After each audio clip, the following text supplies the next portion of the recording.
দেশকে পিছিয়ে দেওয়ার জন্য দেশবিরোধী শক্তি ও পলায়নকৃত স্বৈরাচার ঐক্যবদ্ধ হয়ে দেশ ও দেশের বাইরে থেকে ষড়যন্ত্র করছে, গণতন্ত্রকে বাধাগ্রস্ত করতে ষড়যন্ত্র করছে বলে মন্তব্য করেছেন বিএনপির স্থায়ী কমিটির সদস্য AZM Zahid Hossain. Diploma engineers association DAB এর নবনির্বাচিত আহ্বায়ক কমিটিকে সঙ্গে নিয়ে শহীদ রাষ্ট্রপতি জিয়াউর রহমানের মাজারে শ্রদ্ধা নিবেদন শেষে এমন মন্তব্য করেন তিনি। বলেন, দেশের মানুষ ঐক্যবদ্ধ থাকলে সব অপচেষ্টা রুখে দেওয়া সম্ভব। সম্প্রতি বিশ্ববিদ্যালয়গুলো ছাত্র সংসদ নির্বাচন সম্পর্কে বলেন, জাকসু নির্বাচন নিয়ে অনেক প্রশ্ন উঠেছে। জাকসু নির্বাচনে শুধু ছাত্রদল নয়, বিভিন্ন প্যানেল নির্বাচন থেকে সরে দাঁড়িয়েছে, তাতেই বোঝা যায় সেখানে কোনো কিন্তু আছে। বলেন, মানুষ নির্বাচন ব্যবস্থার উপর আস্থা রাখতে চায়।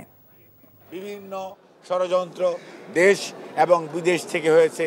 এখানে পলায়নকৃত স্বৈরাচার অথবা রাষ্ট্রবিরোধী শক্তি আজকে তারা তলে তলে ঐক্যবদ্ধ হচ্ছে, আঘাত করছে, যাতে বাংলাদেশ গণতন্ত্রের পথে পরিচালিত হতে না পারে। যে জাকসু নির্বাচন হয়েছে সেখানে শুধু খালি আপনারা ছাত্রদলের কথা কেন বলেন?